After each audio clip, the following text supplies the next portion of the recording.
Welcome back to What's Haunting the Hearst. This is a special episode. It was inspired by a friend of mine, a coworker actually, um, that, but still a friend, uh, that took a vacation, and one of the stops that she went to was Salem, Massachusetts, and she got me this shirt, the Salem shirt. I love it. Already my favorite shirt. Not only that, but straight out of Salem, she bought me this little witch figurine. Love her. And she also bought me this placard. It says Salem Sanctuary for Wayward Cats. Ferals and Familiars Welcome. Established 1692. If you know anything about us, you know we have 4 cats. Technically, we have 5. We have Toby outside. He wasn't originally our cat, but he's kind of adopted us, and we fell in love with him on day one. So, and right now, 2 of my cats are wrestling and making all kinds of ruckus. So if you hear any noise in the background, that's what it is. But yeah, so it inspired this video. So let's go straight into it. Fear is a heavy burden, Mr. Paris. Only to those who harbor guilt, Abigail.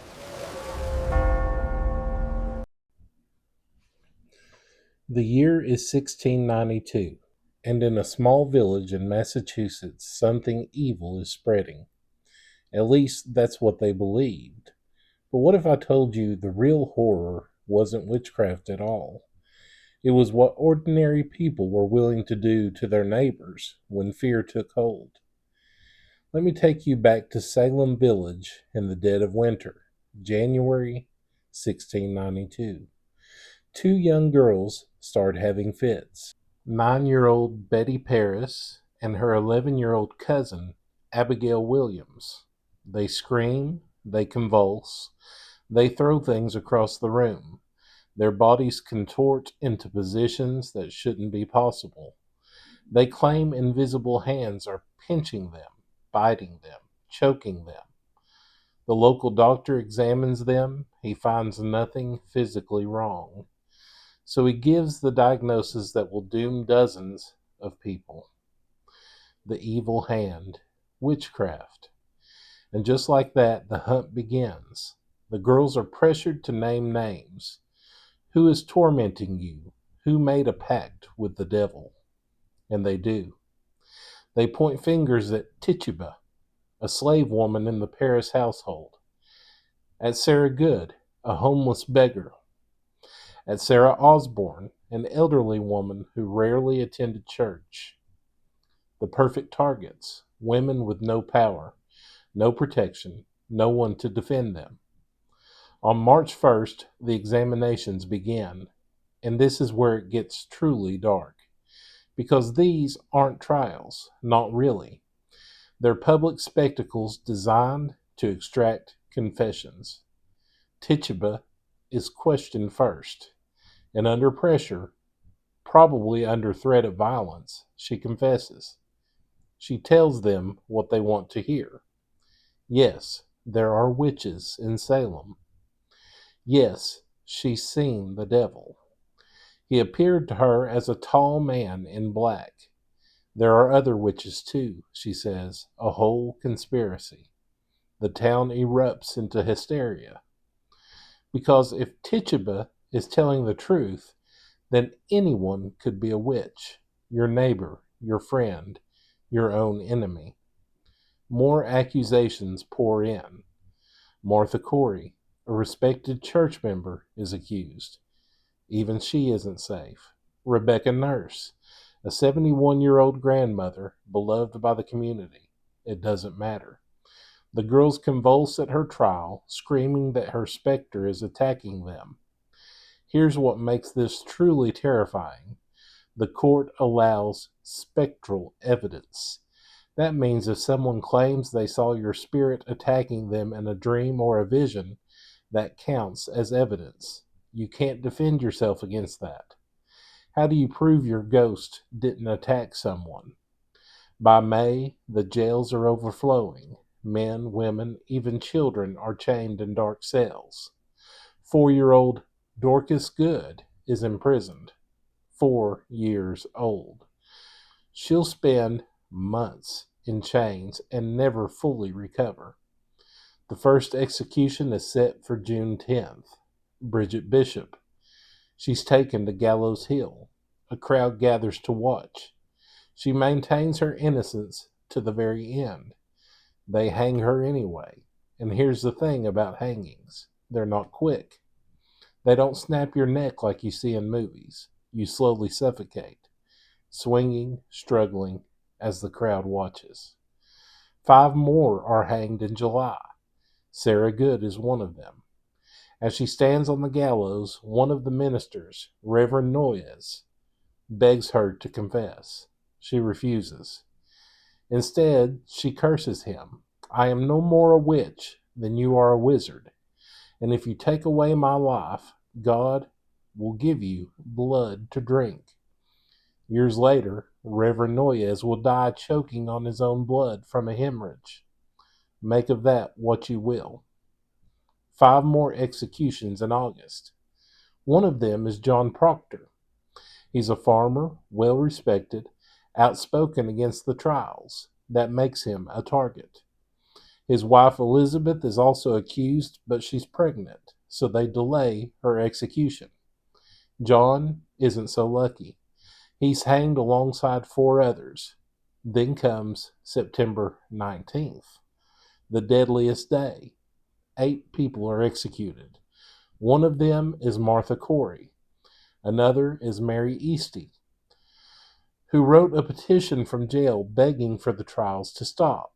Not for herself. She knew she was doomed, but to save others.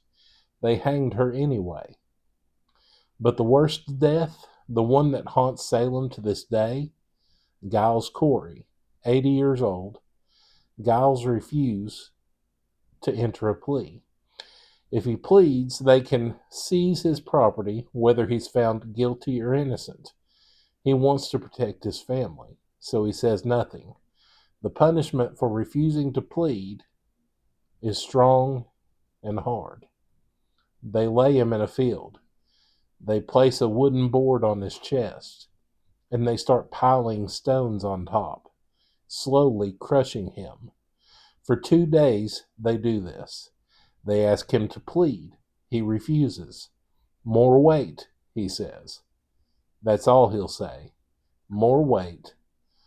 On the on the 3rd day, his ribs crack, his organs rupture, and Giles Corey is crushed to death. The only person in American history to be pressed to death. By September, 20 people are dead, 19 hanged, 1 pressed. At least 5 more die in prison, including Sarah Osborne and baby Sarah Good, who was born in jail.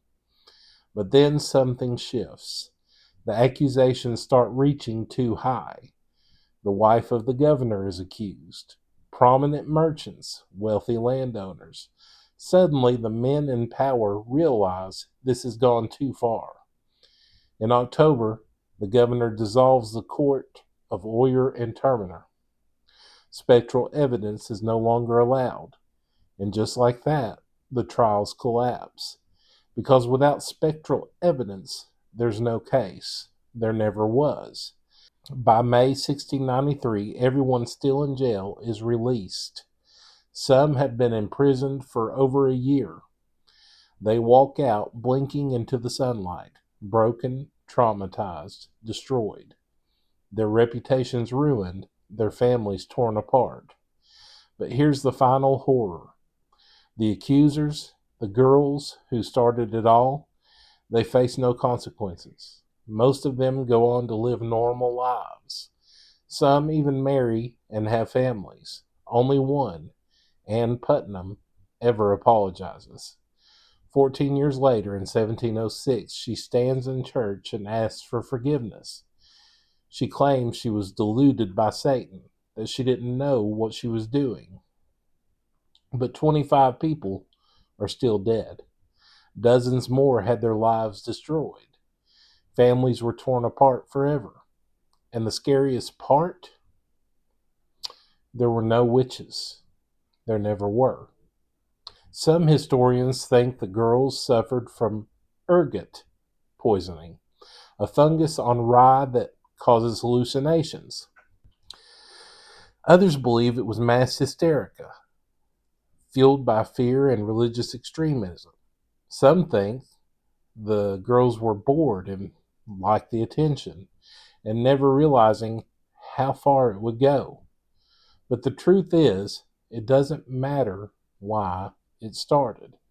What matters is what it became, a community so consumed by fear that they turned on each other, where a child's accusation could get you killed, where being different, being poor, being outspoken made you a target.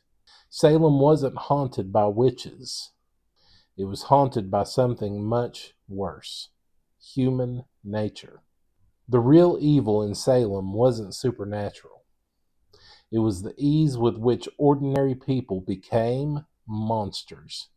Neighbors who'd known each other for years suddenly testifying against each other. Children sending adults to their deaths with a word. Crowds gathering to watch innocent people suffocate at the end of a rope. And if you think that could never happen today, think again. Because the same fear, the same mob mentality, the same willingness to destroy lives based on accusations alone, it's still here. It just wears a different mask. So the next time you visit Salem with its tourist shops and Halloween decorations, remember this: 25 people died there, not because of magic or curses or deals with the devil, but because fear is contagious and cruelty is human. That's the real haunting of Salem, and it never really ended. Thank you for watching.